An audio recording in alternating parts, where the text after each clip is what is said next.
In 1895, William Cowper, who cruised Scotland in a 50-foot ketch with no engine, wrote, "After a day of reeking wet, when all sea and land are blotted out in one grey pall of rain,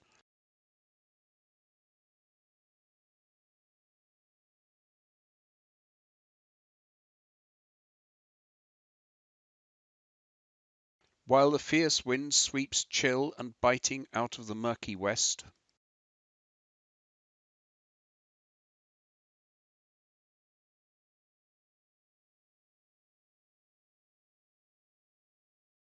it may chance that at eventide there comes a break, a pallor steals across the gloom, a primrose gleam of coming light, a rosy flush mayhap spread across the throbbing waves.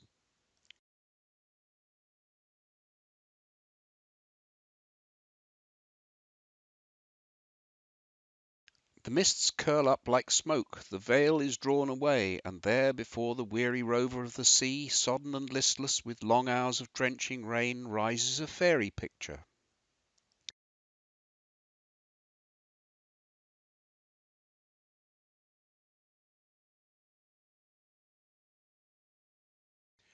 A scene of loveliness unveiled, so dainty, so perfect in shape and colour and tone, that all the soaking past is as a dream.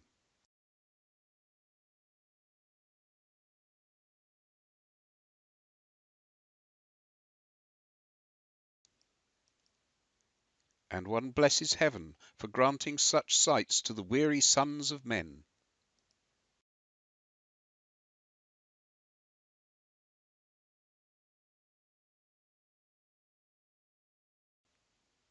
But for cruising such as I intended, Scotch weather is most trying.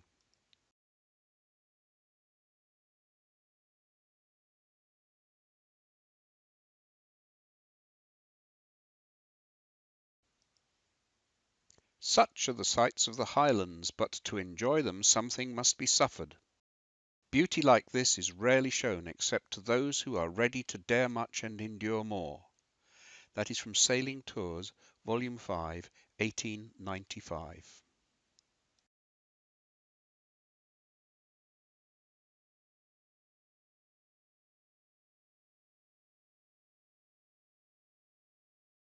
The outward journey called at the following places: Keyhaven, Poole, Falmouth, Newlyn, Milford Haven, Holyhead, Port St Mary, Ardglass, Strangford Lough, Carrickfergus, and Glenarm.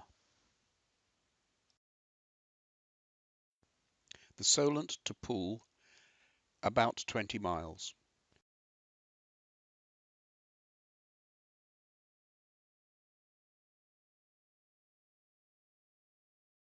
Poole to Falmouth, 134 miles.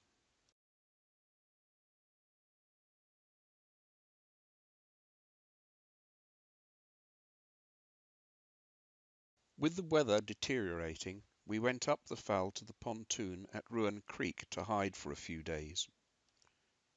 On the same pontoon we met Anne and Mark in midday sun. The last time we had met them had been in Lawrence Cove in Southwest Ireland 2 years previously. Anne and Mark are liveaboards who work in the winter and sail in the summer. Anne is an excellent artist and successfully sells paintings and drawings. Mark is a skilled shipwright, craftsman, and fisherman. He has sailed on coasters and other ships.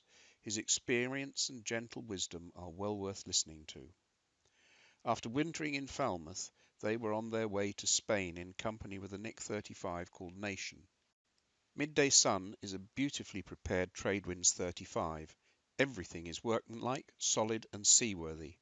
Inside the saloon is cosy, with all kinds of interesting details. For example, Mark had made double glazing for the skylight to reduce winter condensation. Even that was decorated. Eventually we saw both Midday Sun and Nation leave. We later learned that after a couple of days in the Percule they set off for Spain from Penzance. We waited for favourable weather for us to move on. We were gradually coming to terms with weather facts, but reception at Ruan Creek was not good. Thus we were relying on weather maps received a couple of days earlier, moderated by the VHF forecasts.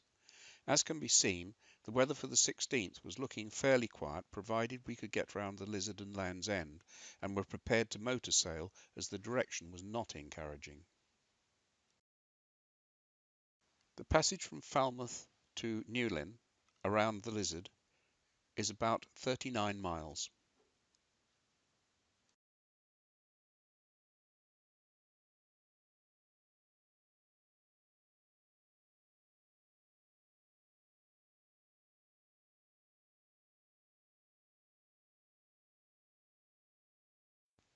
It was a fast sail from Newlyn to Land's End, after which we were motoring initially in a lumpy sea until we had passed inside the longships and beyond the Cornwall bank, where we could sail again for a few hours. Thereafter the wind slowly moderated until by dusk there was little wind or sea. We arrived at Milford at about 0100, anchoring in Dale, having covered 116 miles.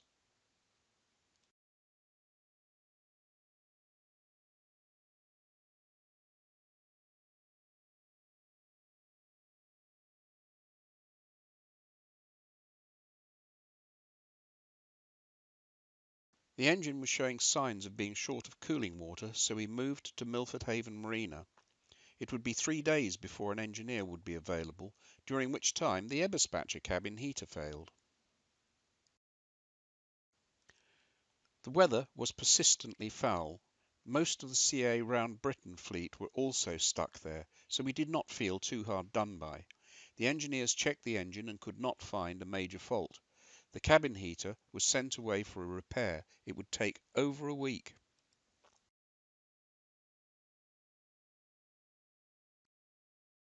Galatea, shown exiting Milford Haven, was one of the CA boots with which we spent an evening. They were eventually to complete the circumnavigation.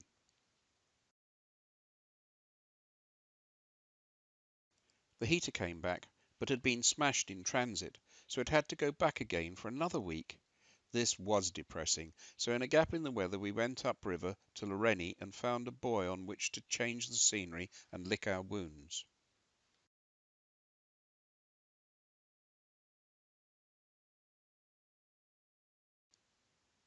Across the river we could see an ideal quay for drying out, so we could check the rope cutter and stern gear which had been noisy when motor sailing.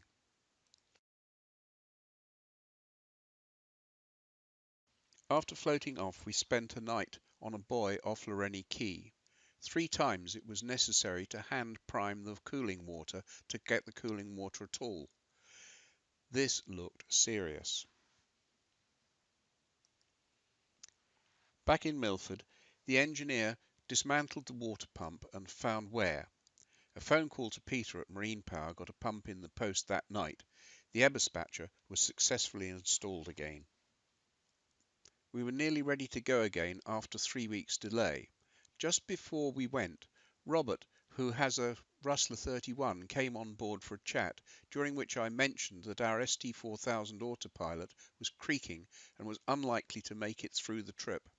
He promptly lent me a spare ST4000.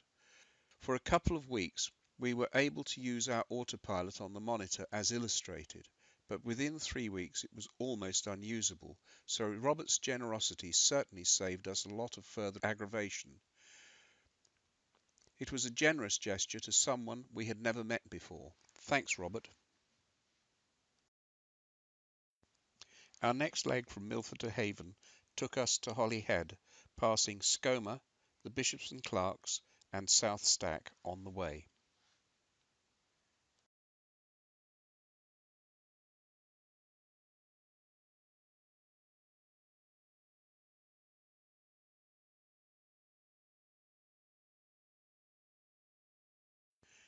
The sea was slight, there was little wind, so we motored all the way to the Isle of Man, a distance of about 45 miles.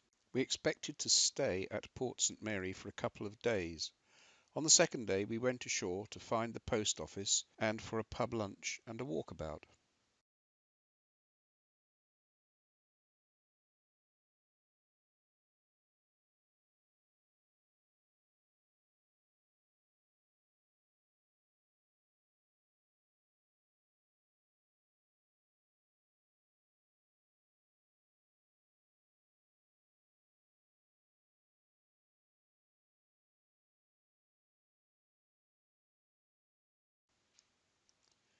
good breeze filled in that would give us a reach to Ardglass, so we abandoned our plan to stay and reluctantly decided to move on.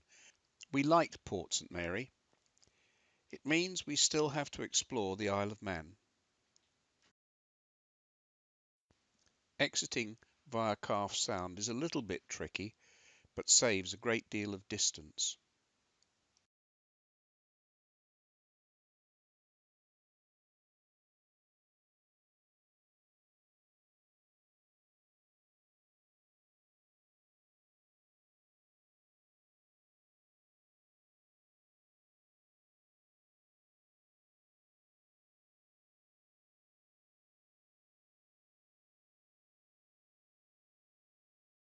We like Ardglass.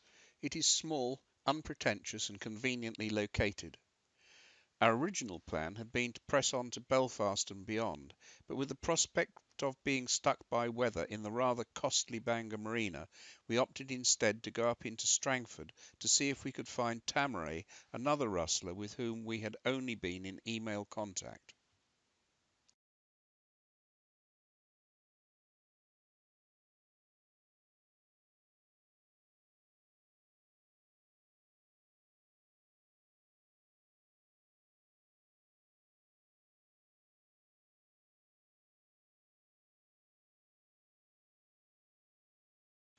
On arrival, we were immediately invited to a party on board the club ship that night. Within an hour, Tamaray had arrived alongside. Jim and Joan Miskelly greeted us like long-lost relatives. They could not do enough, taking us to their home, the supermarket, and arranging for Nigel, the local engineer, to look at the stern gear yet again. We dried out on the scrubbing berth. Nigel changed the gland packing and diagnosed a slightly bent propeller shaft. In his opinion, it would be okay, but keeping the revs down would help. For the rest of the cruise, we rarely exceeded 2,300 rpm, giving us a still water speed of about 5.2 knots. Jim and Joan gave us a tour of the area, including going to see the hill at the top of the loch, from which there is a magnificent view of this wonderful area.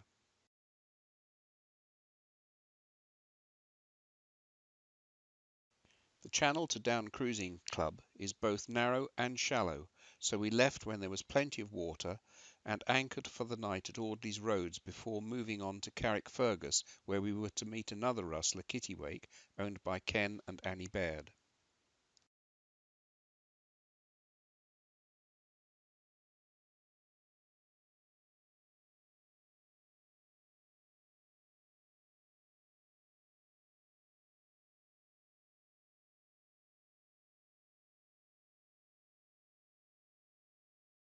After leaving Strangford, the leg to Donaghadee Sound was sailed as two very broad reaches in a lumpy sea.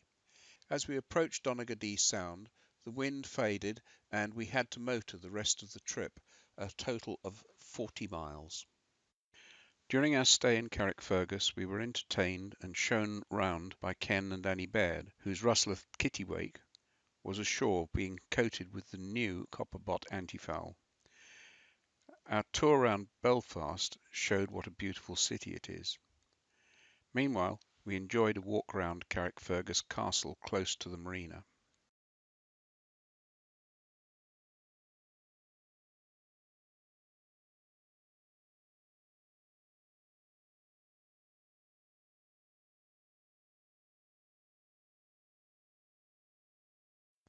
The 19-mile trip from Carrickfergus to Glenarm was mainly a gentle run in misty visibility.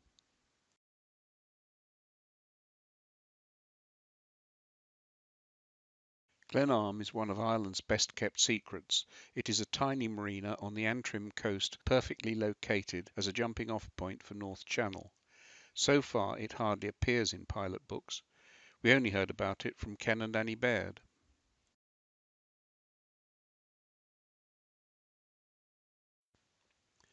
Our ports of call in the Hebrides would be Gia, the McCormick Isles, Oban, Loch Drumbuie, Col, Isle Ornsay, Ploughton, Akersedmore, Loch Maddie, Scalpay, the Shant Islands, Loch Erisort, Stornoway, Loch Ned, Loch Laxford, Scrabster, and finally Stromness.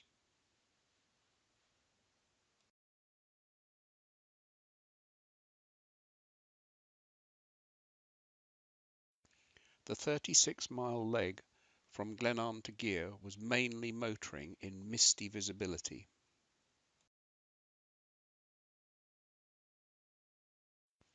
We had reached Scotland. The water was so clear that we could see the bottom in over 6 metres. Then the sun came out.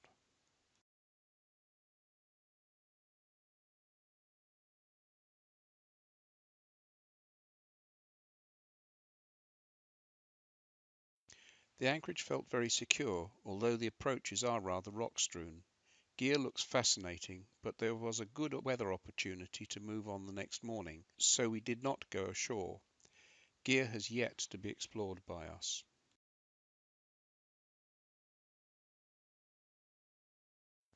It is only 13 miles from Gear to the tiny little anchorage in the McCormick Isles, travelling up the Sound of Jura with the mountains of Jura high on the skyline poking their heads into the clouds. Even Elan More, Big Island in the McCormick Islands, is tiny. The natural harbour barely leaves enough room to swing. We set a stern anchor. It is certainly a place to be visited only in settled conditions. This was the first Scottish island where we went ashore.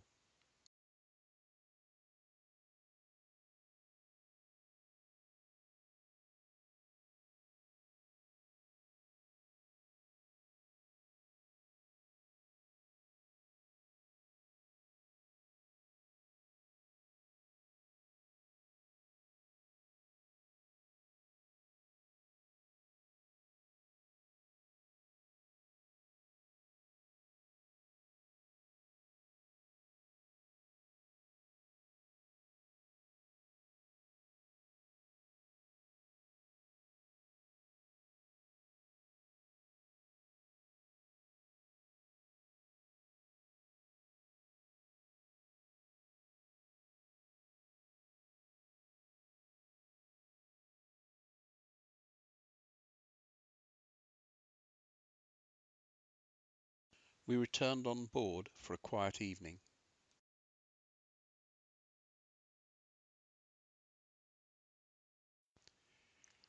The passage from the McCormicks to Oban was a fast reach with bright sunny patches between towering clouds.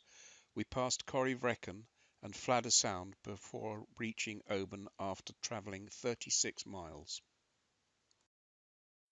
We made a 2-day shopping stop at Oban, and as luck would have it, Tamaray and another Dutch rustler were there, so we had a mini rally on board Ariadne.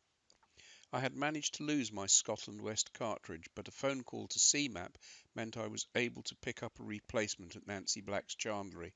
The weather was fairly fierce, so while Tamaray chose to push on up the Sound of Mull, we stayed put waiting for an easier slant of wind to go to Tobermory. The new marina facilities at Ardinartrave in Oban are really impressive, a great improvement over our previous visit.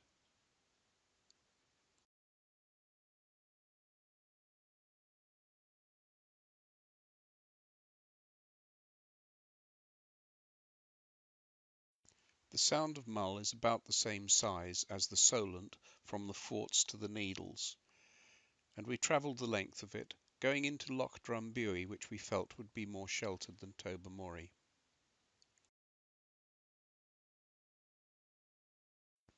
As we reached Loch Drumbuie, we followed Sea Jade into the anchorage. We had met Peter and Maureen Bates previously on our earlier 2001 cruise to Scotland.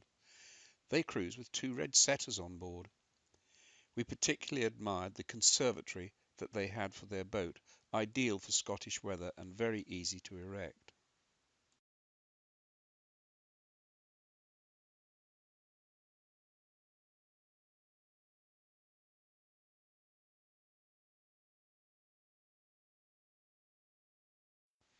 A short 19-mile trip took us from Loch Drumbuie out to Cole, which we had visited previously and rather liked.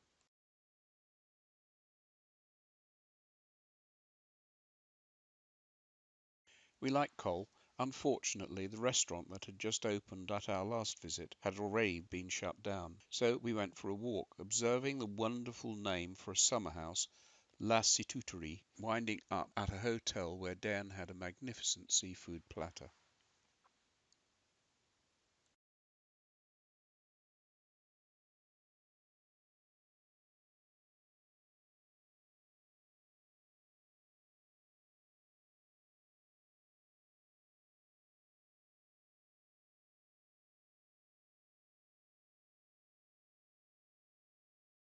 Dan reckons this was the best seafood platter she had had since we lived in Jersey. Afterwards we bumped into Jim and Joan from Tamaray, who were now on their way home. A pleasant interlude followed in the pub garden.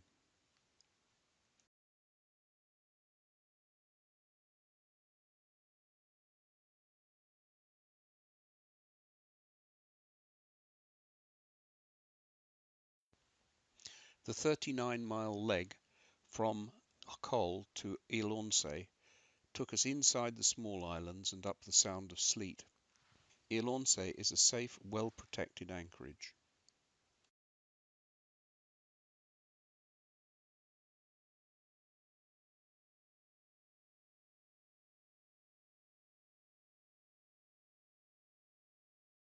Although only 20 miles from Ilornse to Plockton, the very low cloud and poor visibility, coupled with the difficult navigation of shoal patches and the twisting and turning of the channel before it gets to the Skye Bridge, made this an interesting day. When we got to Plockton, the sun came out.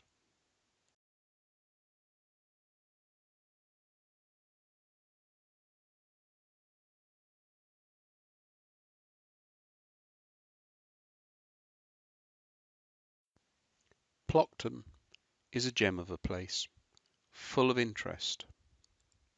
Mike and Rosemary Cubitt with Alistair joined us at Plockton, so we proceeded the next day in company.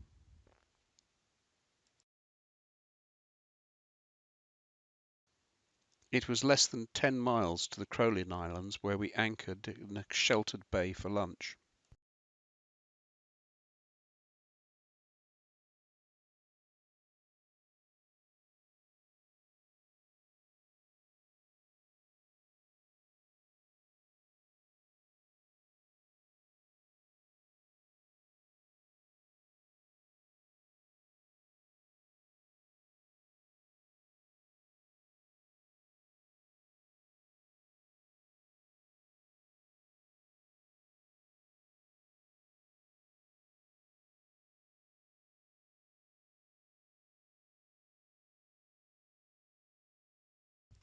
After lunch, we enjoyed a gentle beat from the Crowlin Islands through Calrona Sound, ending up in Acosed Moor.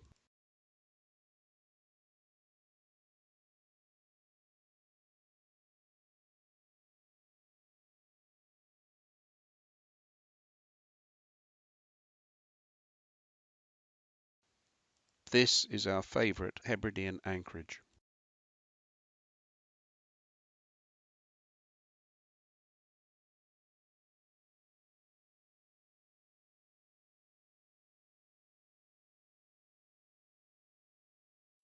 After a pleasant evening with Misty, we left on a still morning to go out to the Hebrides before the weather broke. A trip of 49 miles took us past part of the Skye coast that can only be seen from a boat.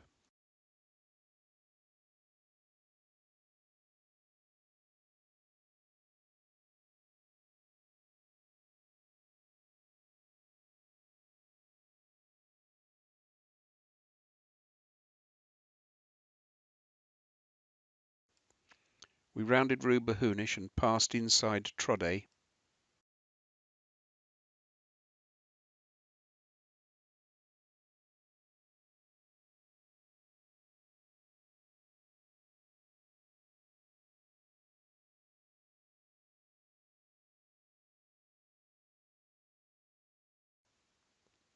Then we sailed across the Little Minch before anchoring in the south end of Loch Maddie.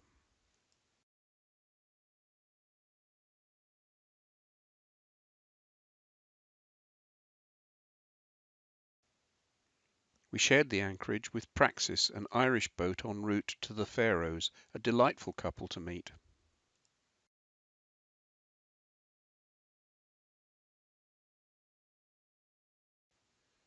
The next morning we went down the coast to explore Akersedfjallak, a tiny harbour among the lochs and rocks between North Uist and Benbecula. To find this quaint little haven we had to go through some passages that were less than 100 metres wide. The entrance itself can't have been more than about 25 metres wide.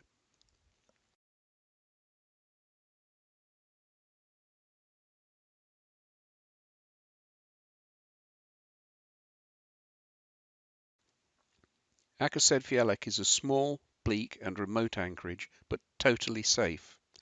But with the weather deteriorating, we did not stay, choosing to get back to Loch Maddie before the predicted gale struck. On returning to Loch Maddie, we went up toward the ferry terminal, seeking a safe buoy on which to ride out the gale.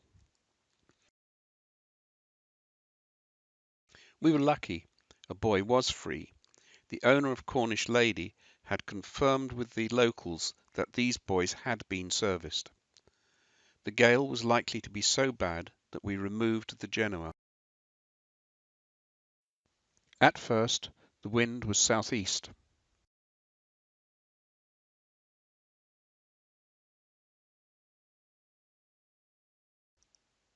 Then it freshened.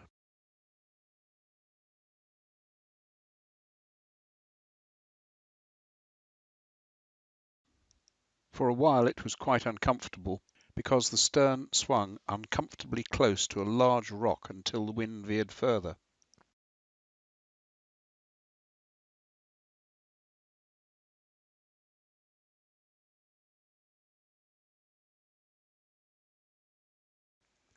This was a severe storm. Even the professional forecasters said it was unusual for summer months.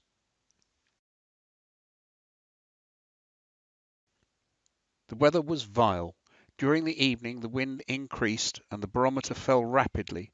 During the night it blew more than 50 knots, then veered further, revealing a bright but blustery morning.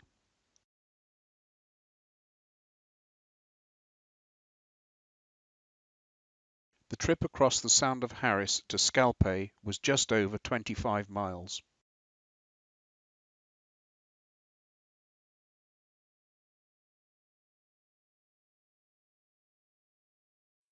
Scalpay is a secure, attractive natural harbour.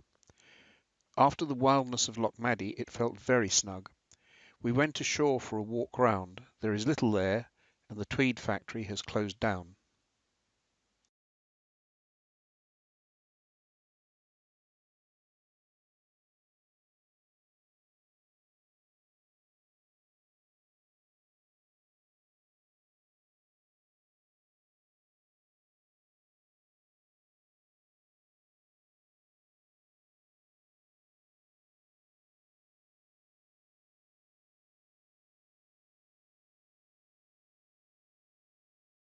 The 11-mile passage from Scalpay to the Shant Isles crosses the Sound of Shant.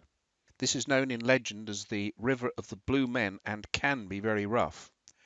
If one of the Blue Men surfaces near you, according to the story, he may challenge you with a Gaelic riddle. If you cannot answer in Gaelic, you will be grabbed and taken to the depths. We had one of those rare Hebridean still sunny days. The formidable Galtas sits square to the strong tidal streams as you approach the Shants. The famous columnar cliffs on Staffa are 10 metres high. Those on the north face of Garbelan, the northernmost island of the Shants, are 50 metres high.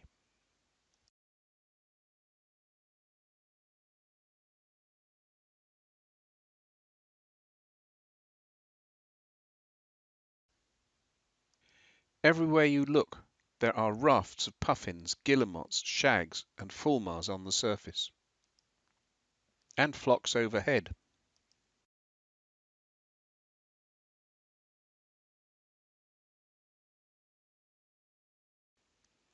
Rounding into the anchorage between the islands, the rock arch appears.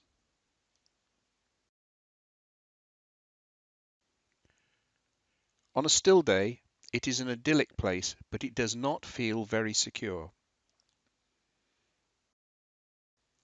The shingle bank connecting Garbelan with Elan Antigue is the only easy landing place.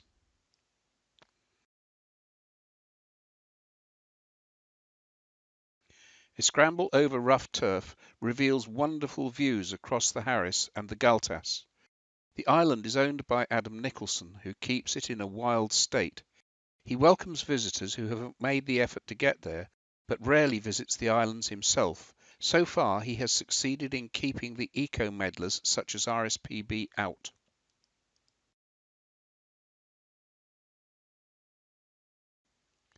Everywhere, flowers abound, especially thrift.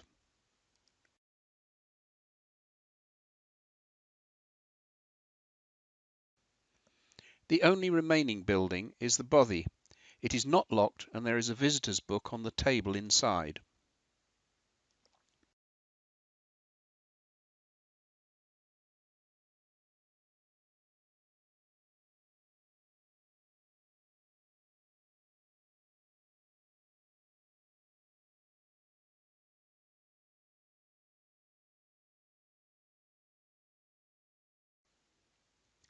The puffin colonies are at the top of Garbelan. The only way to reach them is up this cliff, or one almost equally steep near the rock arch. We didn't try. The crew of Amica, making a similar cruise to us, joined us for lunch. Motoring out, we were again surrounded by birds.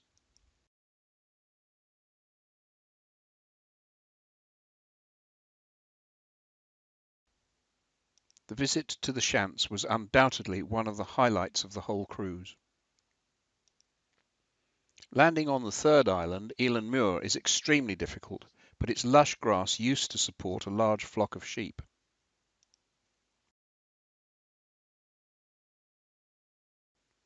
We motored past Keybock Head towards Loch Erisort. This passage was about 16 miles.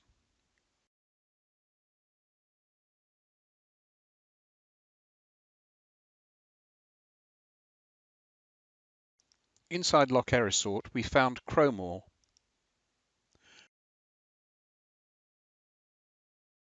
Crowmore is a typical Hebridean village with a scattering of crofts,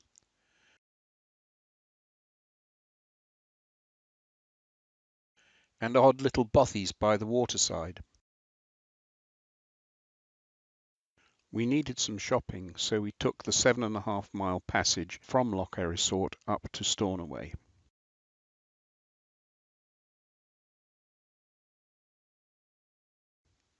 Stornoway is a surprisingly attractive town with good access to fuel, stores and restaurants. However, the marina is completely inadequate and we had to raft out on the quay. The passage from Stornoway to Loch Ned was a good fast fetch, covering just over 40 miles.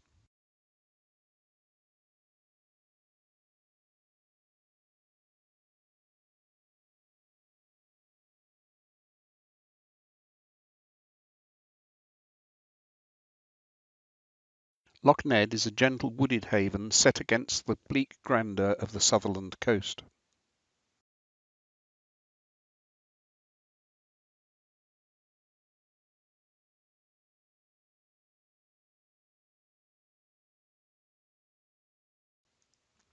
Sadly, the weather turned grey and was set for a poor spell. We left under low cloud to make our way to a point near Cape Wrath, Loch Laxford.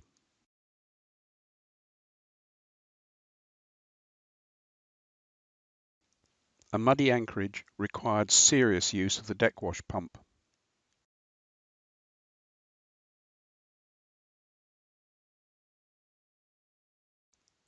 The 15-mile passage required careful pilotage outside the Badcall Islands and past Hander before turning into Loch Laxford.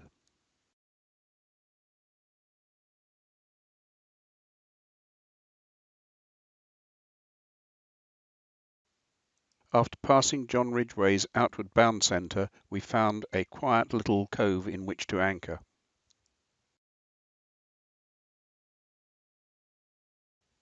We knew that the weather would be cloudy with rain and wind for a couple of days. This was a secure wilderness anchorage, very little sign of life to be seen. We just snugged down and waited for the weather to quieten down again.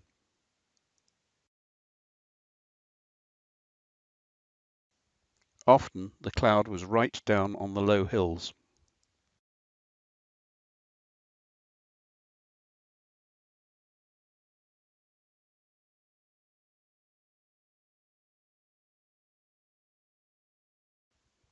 After 2 days the wind reduced, but the visibility was still limited, despite which we decided to move on.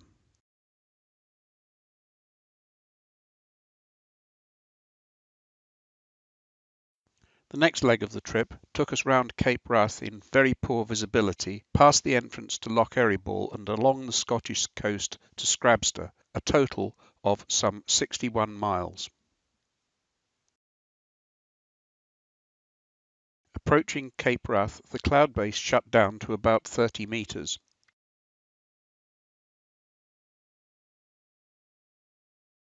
We motored past, probably not more than 150 metres off.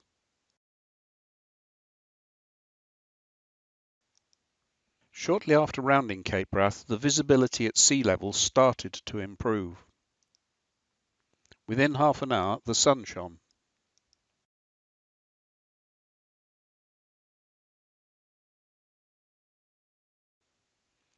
After an hour, the mist came down again, leaving us in sunshine but with 200 metres visibility.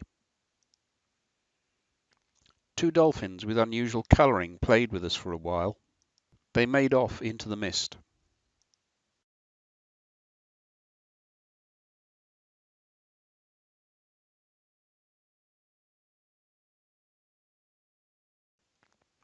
Finally, the mist cleared as we approached Holborn Point, where we turned into Scrabster. Scrabster is an attractive working harbour.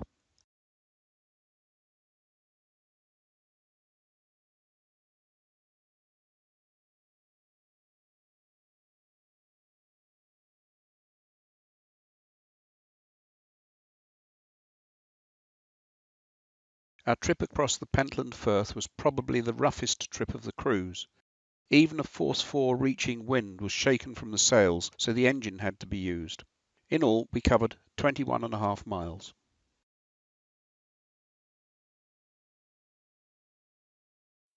The sea was so rough that it was difficult to get good pictures of the Old Man of Hoy.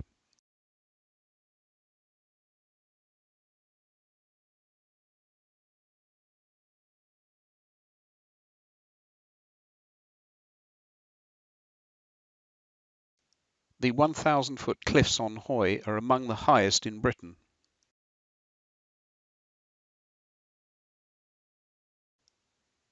The sea eased as we turned into Hoy Sound.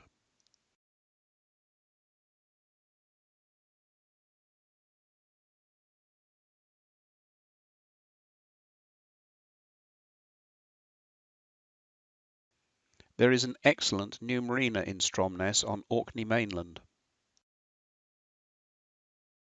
After a few days in Stromness, we went up the Atlantic coast of Orkney mainland and then back into the island complex before we reached Pierrewell and Westray. Then we moved further south, passing Shapinsay, before going on to Wick, back on the Scottish mainland. Stromness is a quiet, clean town with views of the sea peeping between granite houses.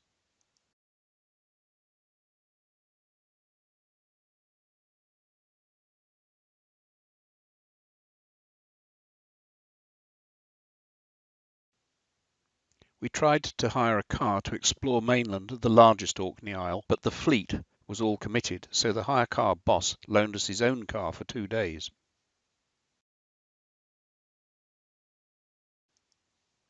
On the pontoon next to us, Horst, aged 70, and his wife Edie heard us talking about hiring a car. They asked to join us as Horst did not wish to start learning to drive on the left at his age. They had sailed from Hamburg through the Caledonian and up past Cape Wrath. We enjoyed their company over the next 2 days. We agreed that we should focus on the archaeological sites on the first day.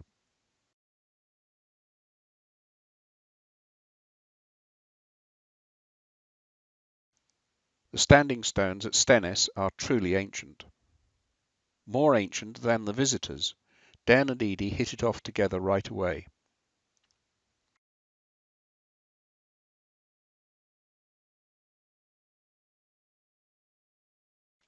As we moved from Stennis to the Ring of Brodgar, we could see that Orkney is soft, green, and covered in wild flowers.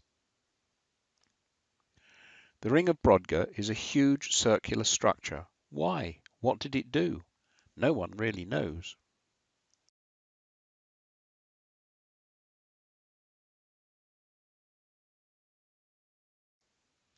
Among the lush green, patches of heather really stand out.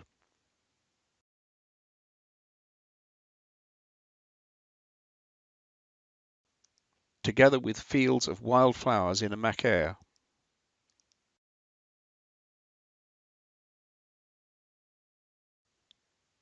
And even some wild cowslip-like flowers. Even on the standing stones, the lichens provide warm colours.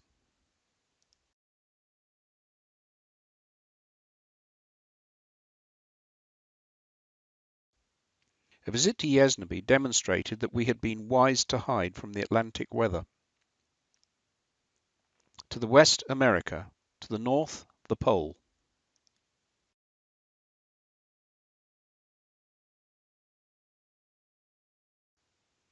Here we could look down on cliff nesting sites at Yesnaby.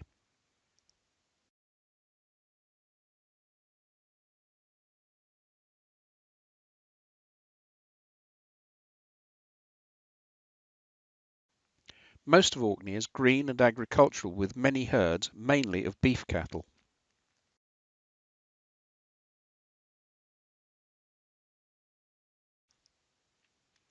Older than the pyramids in Egypt, Skara Brae is the archaeological highlight of Orkney. It is a collection of a dozen Stone Age houses built into a midden.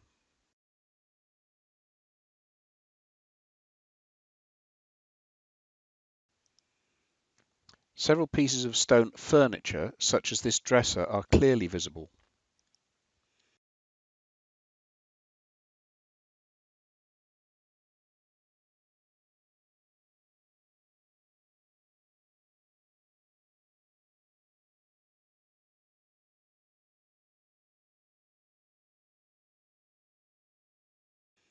It is amazing that such a rare site is so accessible.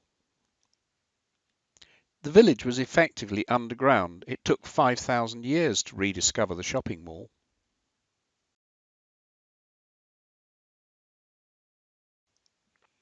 No one is sure how the houses were roofed, but this is one guess.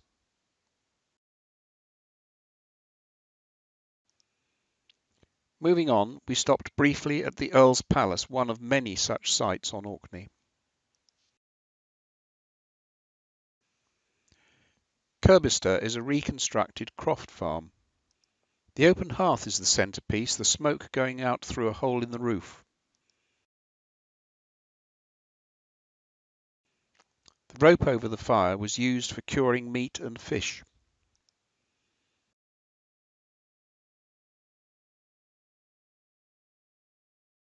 The whole site, including a beautiful walled garden, is maintained by volunteers.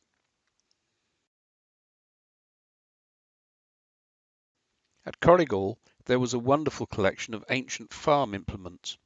This is a typical stone slab roof. Note also the drying kiln for grain at the end of the building.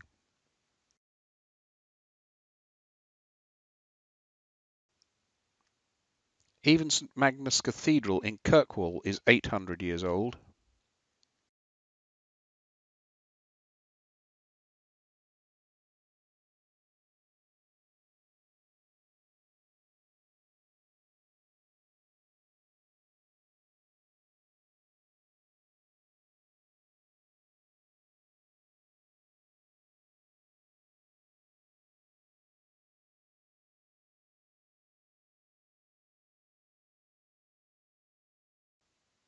Driving round Scapa Flow, we could see the Churchill barriers placed to prevent submarines entering the flow.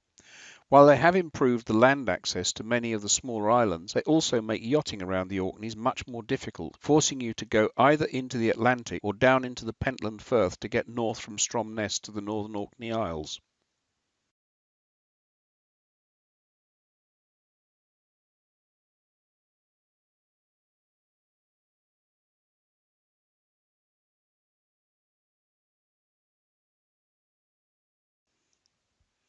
In the course of touring round, we also visited the excellent Stromness Maritime Museum and the fascinating ancient tomb at Maes Howe, at neither of which was it possible to take pictures.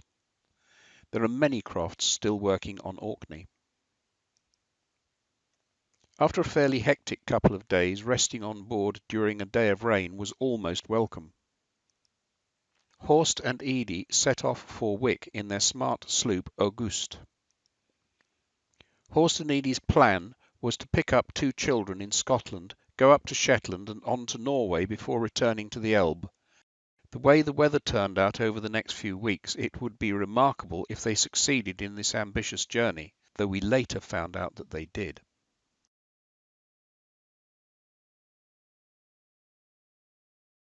After working our way past the overfalls at the entrance to Hoy Sound, we made our way northwards past the Kitchener Memorial on Marwick Head. Then we turned back into the islands, passing Wartholme, where there is another set of overfalls, before going through the narrow gap at Wetherness. Then we could head northwestwards towards Pierrewall on Westray. This is the tiny marina in Pierrewall. Isabella, the boat ahead of us, was from Fawley.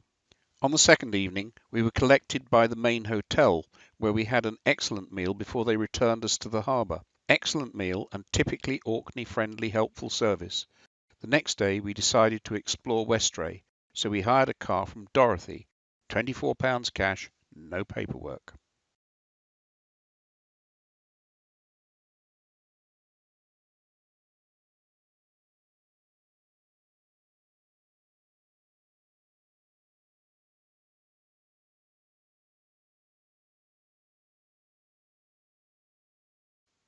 Our first visit was to Noop Head, where the RSPB have bought the cliff.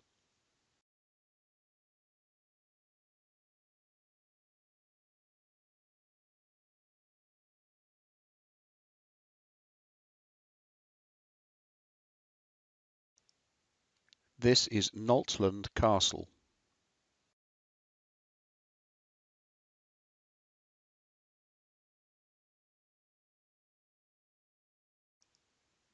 This is the kitchen area of Noltland Castle. It's said that the castle has quite a bloody history. We saw Isabella plunging through the Papa-Westray Roost, which is the Orkney name for a race, en route to Cape Wrath and the west coast. Castle O'Burien looks innocuous, but look closer. It is riddled with puffin burrows. This girl got very close to a puffin burrow. A brave bird challenged.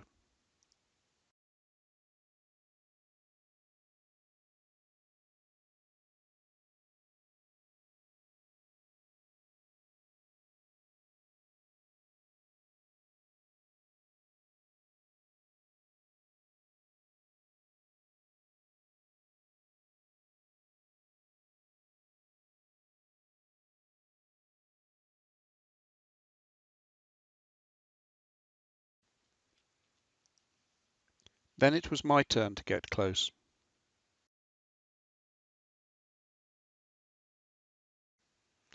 It was almost as if a council meeting had been convened.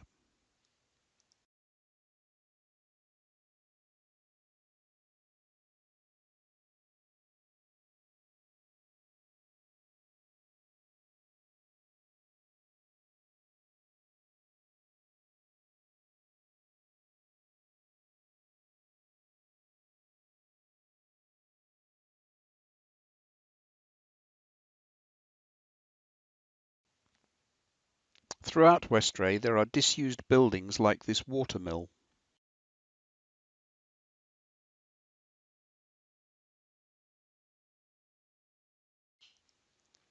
That evening I asked Tommy, the harbour master, where I could get lobsters.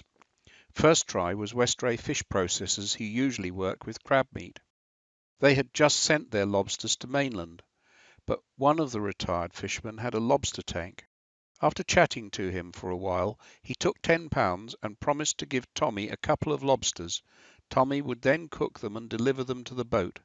I did suggest that he should tell Tommy if it would cost more. It did, by another £1.50.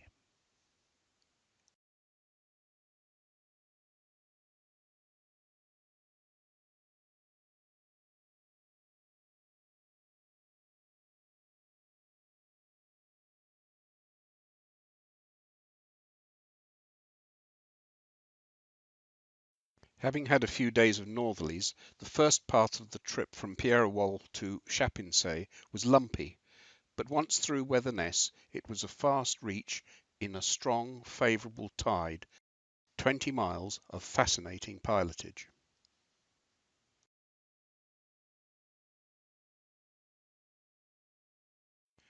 The weather was set to deteriorate, so we did not have time to go ashore on Chapinsay. A pity. It is an interesting island developed by a benign laird. The passage from Chapinsay to Wick was mainly in poor visibility, a slight sea and very little wind. Although the route avoids the Pentland Firth, the tide over the rock ridge southeast of Muckle produced quite rough water, even in such gentle conditions. The trip was about 39 miles.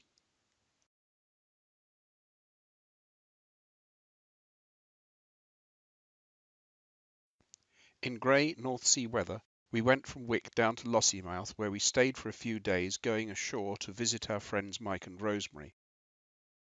We then changed our plans, and instead of going down the east coast of England, decided to cut back through the Caledonian Canal because of the poor weather in the North Sea. Wick felt secure, but we were advised that winter swell would work right into the harbour in an easterly. Our first attempt to move on was to end in ignominious failure. Motor sailing about 4 miles south of Wick in a light breeze, full main on a dead run, 1 knot of favourable tide and 1 metre swell, we hooked into a creel crab pot. It was well wound round the prop. We managed to get the main down, but with the wind, tide and swell all expected to increase, there was little choice but to call a pan-pan on the VHF to Aberdeen Coastguard. They tasked the Wick lifeboat to come to our assistance. They successfully grappled the pot line and pulled it free.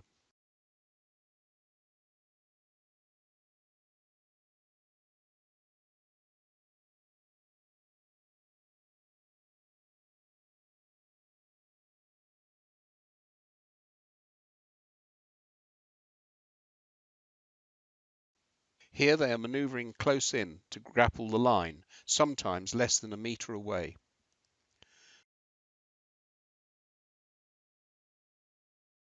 Ariadne broke clear, leaving the lifeboat to recover their grapnel.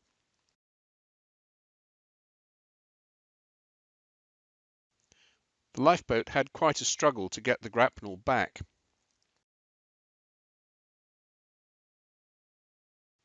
We were towed back at a comfortable 6 knots.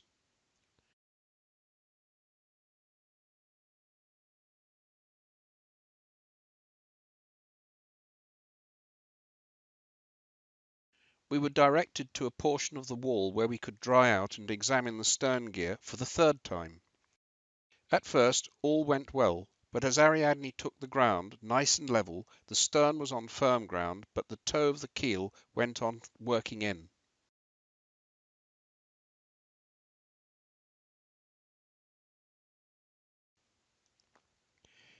Eventually we were at least 25 degrees bow down. The fenders had fallen off the corrugated sheet piles, stanchions were taking unusual loads, and even the wind generator was close to the quay. With the harbour staff and coastguards standing by, we waited anxiously until 0100 hours, when, with the water less than a foot below the stowed anchor, the bow lifted. This was probably the most unpleasant moment of the whole cruise. The 42-mile sail from Wick to Lossiemouth was quite brisk. The entrance to Lossiemouth requires sailing at right angles to a breaking swell as you turn into the narrow harbour entrance.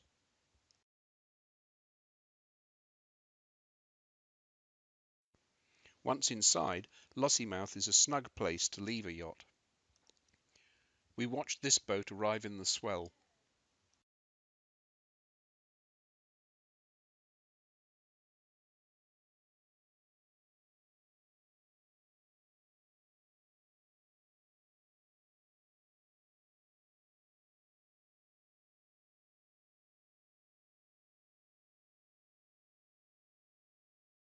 Mike and Rosemary, who were at King's Newcastle with me, took us to their home. Our tour of the area included the Fleet, a shallow estuary seething with wildlife, including seals.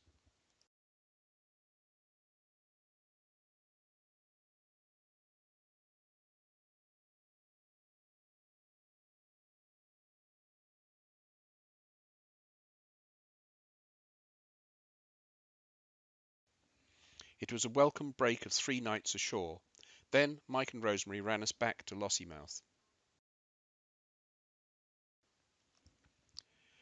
The weather was set to blow hard from the east or northeast for several days, with a big swell on shore. We were likely to be stuck this side of Peterhead for over a week, so we changed our plans and decided to head for the Caledonian Canal.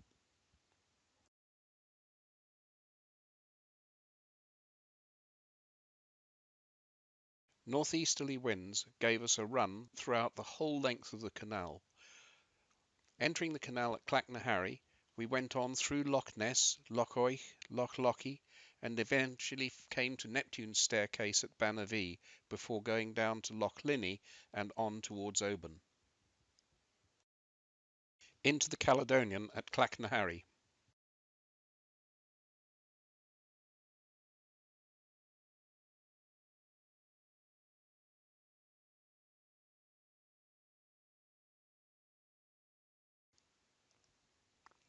After the wild North Sea conditions, the canal seemed so peaceful.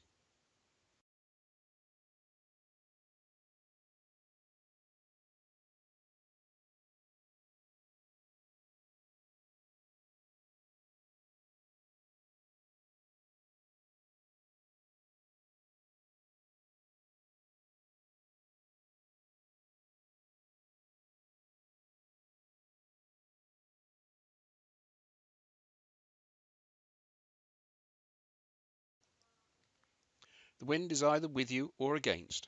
We had a 20-mile run along Loch Ness.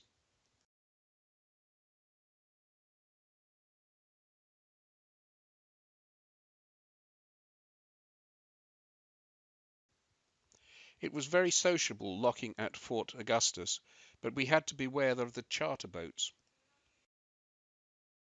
Eventually we got clear of the mayhem at Fort Augustus and spent a peaceful night at Kytra.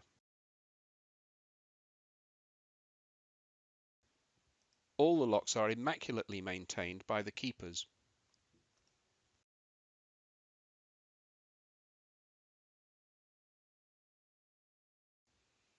Loch Oich is gentle and secluded.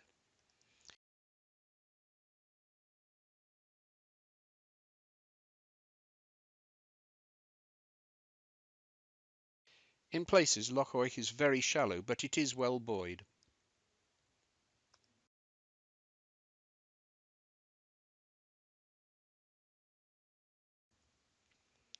Some man-made sections of the canal are quietly wooded.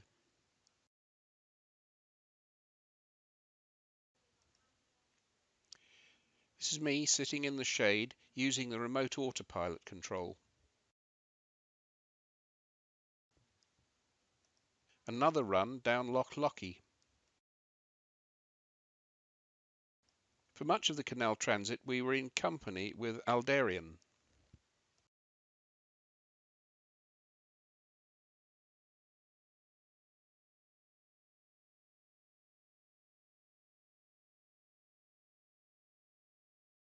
This is the entrance to Gairlochie at the start of the final section of the canal.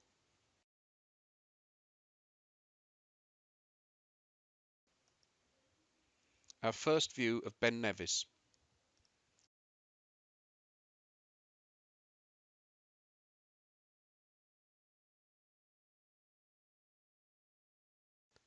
A good sleep after a good lunch.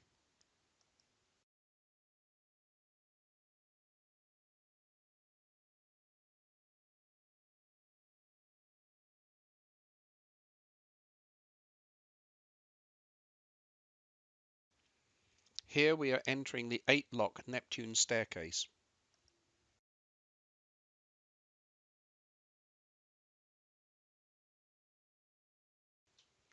We paired up with Callisto for the lock transits.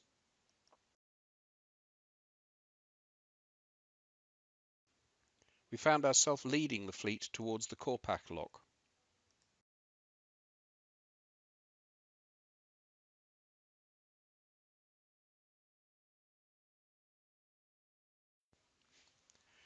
After leaving the canal, we had a 22-mile passage to Port Ramsay, where we chose to spend the night.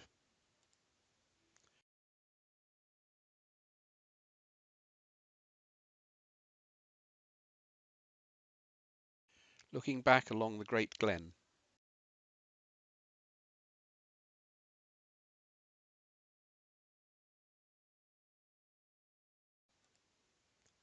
Corran Narrows,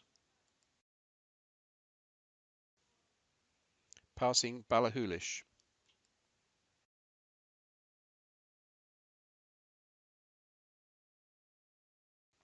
on into Loch Linney with Ben Nevis in the background.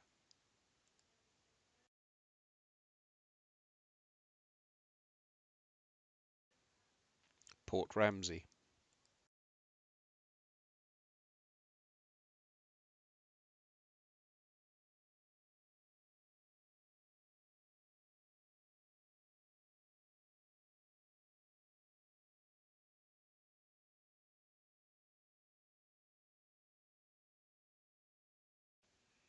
We sat out a wet and windy day in Port Ramsay.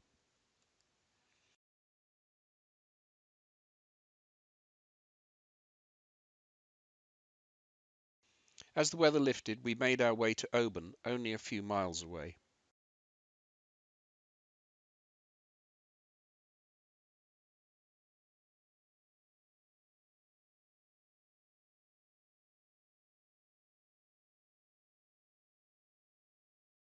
We made a short shopping trip to Oban on the ferry from Kerala.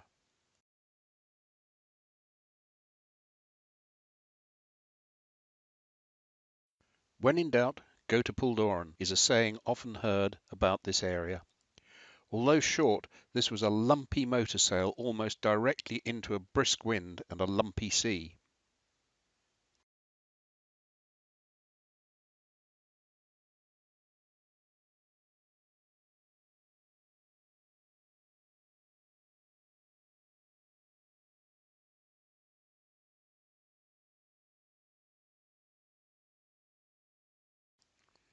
These are the Puldorren leading marks.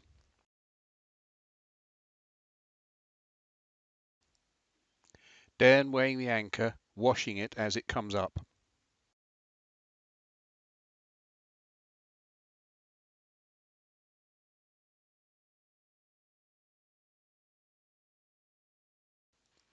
The passage from Puldorren to Craighouse was a great sail, turning into a force 5 stonking reach with a favourable tide down the Sound of Jura. 30 miles was covered.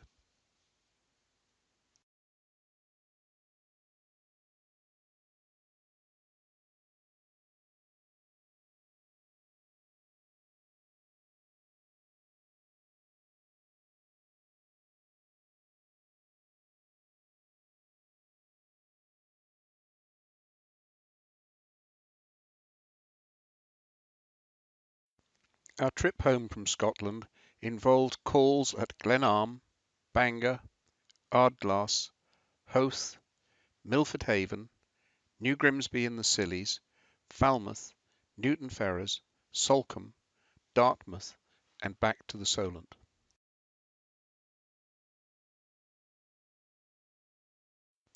The threat of deteriorating weather prevented us from visiting Islay or Gigha. It is a 47-mile trip from Craighouse across the North Channel and then on to Glenarm.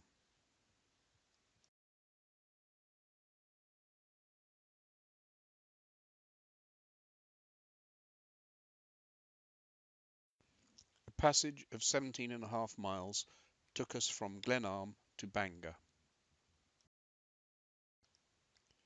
After briefly meeting up with 3 other Rustler owners, we pressed on with another 30-mile leg from Bangor to Ardglass.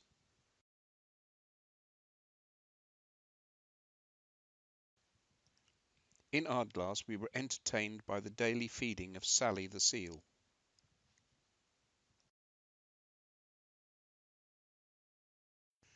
55 miles of good sailing took us past the mountains of Mourne, the oddly named Rockabill and Lambay Island, and then inside Island's Eye to the little town of Howth.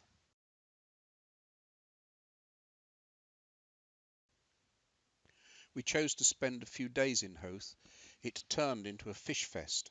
We found the market stall that the locals flocked to. Lunch of prawns on the first day, with monkfish in a coriander marinade that evening. The next day we had fresh moule marinière for lunch and cod in the evening.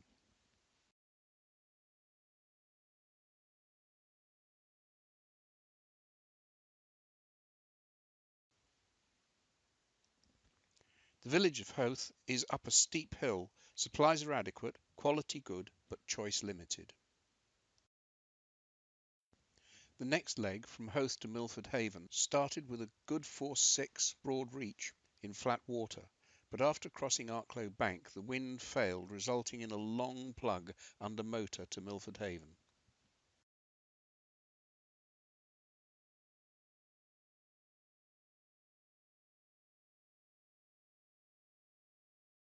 The Dolphin stayed with us for half an hour.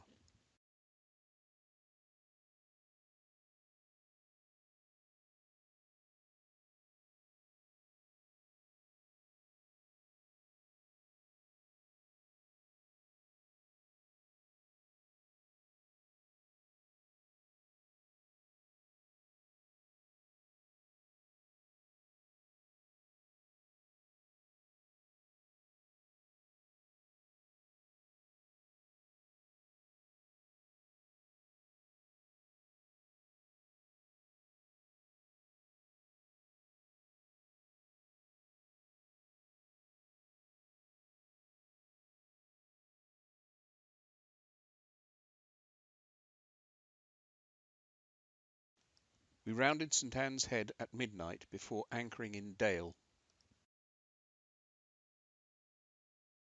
After a day in Milford Marina to see friends and check progress on the Eberspacher dispute, none, we met up with Passenger, also from Marchwood Yacht Club. We had been near each other several times during the summer, but this was the first time we had actually linked up.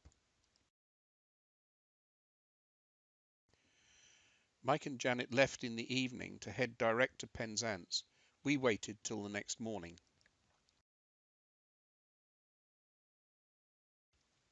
Had we left a day later, we would have had a brisk day sail in a lumpy sea. We were quite happy to motor all the way in a flat sea with a sultry sky. It was 118 miles from Milford Haven to New Grimsby in the Scillies.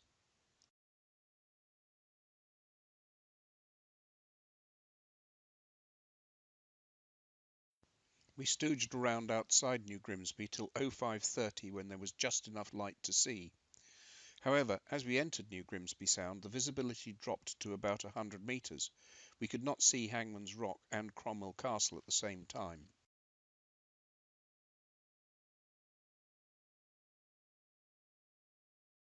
The thick fog soon lifted.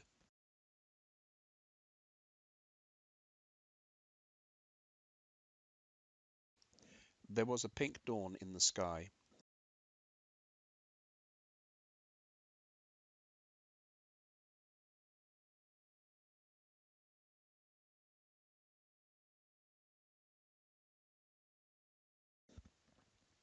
It blew hard from the northwest during the day, so we did not even go ashore.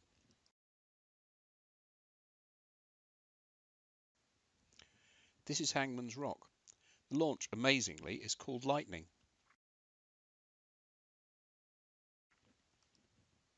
It is just a pleasant place, but there was a slot to get to Falmouth on a nice reach the next day.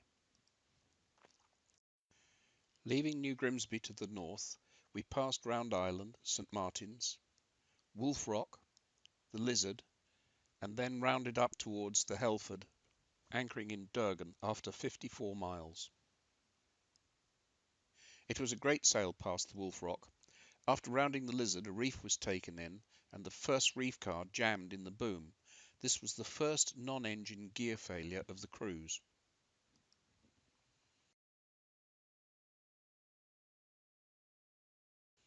Durgan is almost always a secure, comfortable and attractive anchorage.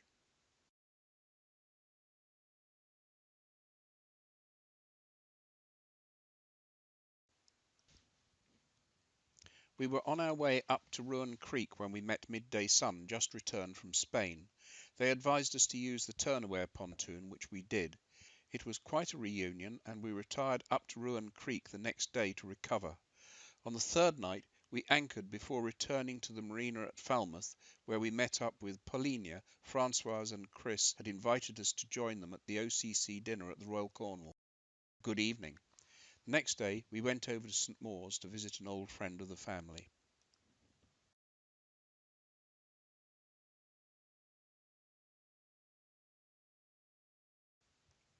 Falmouth Bay always has beautiful craft about. This is an 8-metre leaving St Mawes. From the Dodman we carried the cursing chute for 5½ hours until we were well past Rame Head on our 40-mile trip from Falmouth to the Yelm.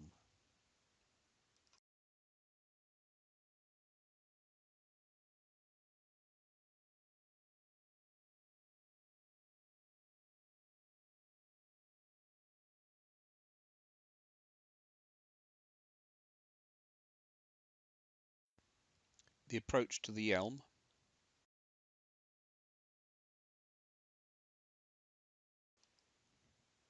the entrance to the Yelm.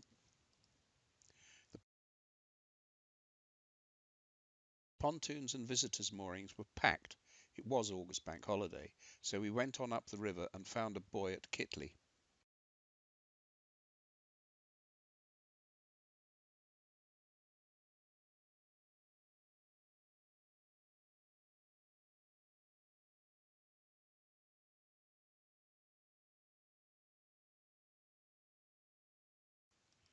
Paulinia had come across the bay the same day, but they were visiting friends, so we went on alone.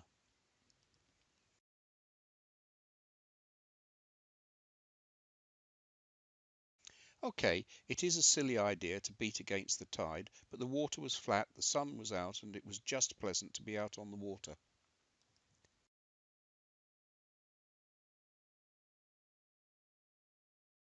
Nearly 29 miles to Salcombe.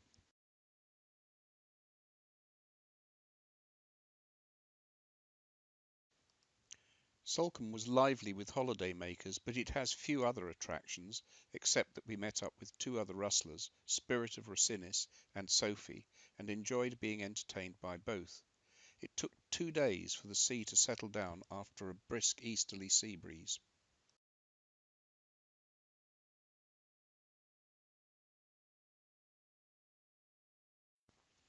The forecasts were inconsistent, so we stayed put at Dittisham, one of our favourite places.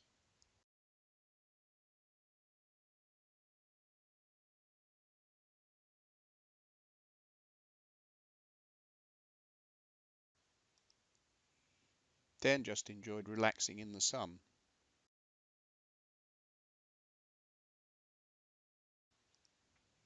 This wagtail became a regular visitor.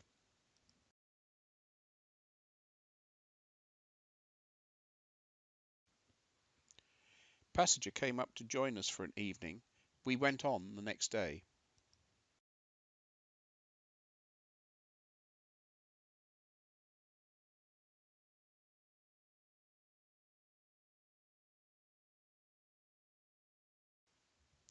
We left about 10:30, knowing this would bring us early to Portland, but by working the eddies on the inshore passage, we were able to sneak round and carry a strong tide from Portland to Studland, arriving at 2300.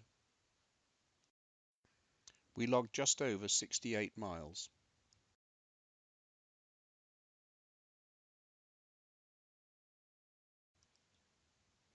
Old Harry in the approach to Studland as seen the next morning.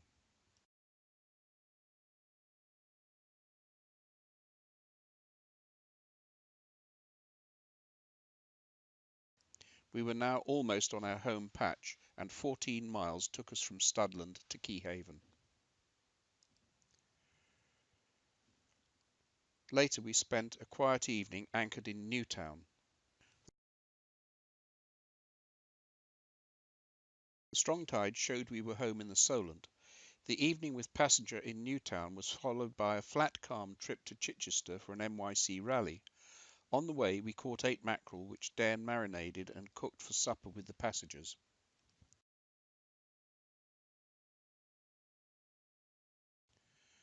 Although we had been in almost continuous text message contact with Passenger, we had only spent a few days in each other's company. It is a good way to cruise in company, sharing information, successes and failures without living on top of each other. This is one of the pictures I took of Passenger as we ended our cruise in Chichester.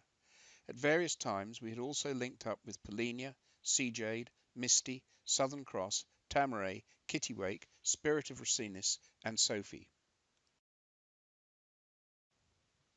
After 2,165 miles, we only had to sail the 25 miles back to Marchwood Yacht Club. Appropriately, it was a gentle fetch in calm water, a most enjoyable end to an eventful cruise. To summarise the cruise, we can do no better than use the words from the end of Sailing Tours Volume 5, where Frank Cowper reviews his 1895 cruise to Scotland as follows. Looking back on the experiences of a cruise in Scottish waters, I think what strikes me most is the provoking nature of the country.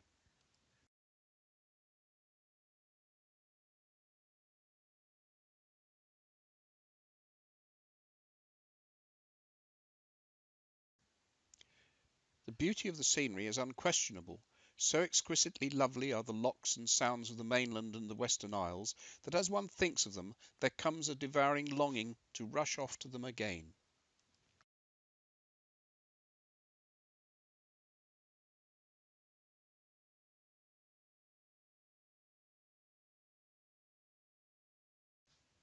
To be once more sailing among those glorious waters where mountain glen and towering peak rise grandly abrupt or mysteriously wild from the mirroring depths below.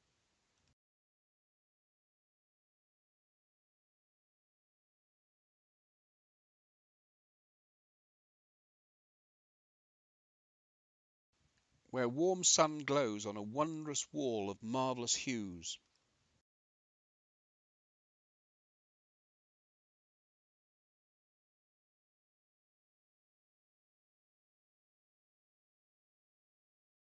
Brilliant in gold and purple and dazzling green.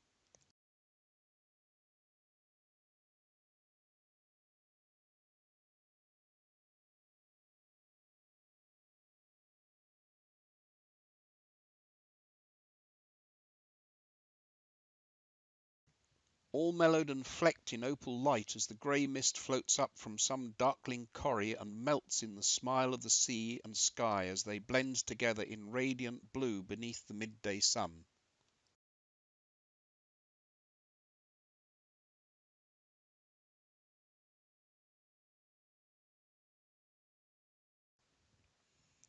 And to see them at their best, there is nothing like a yacht.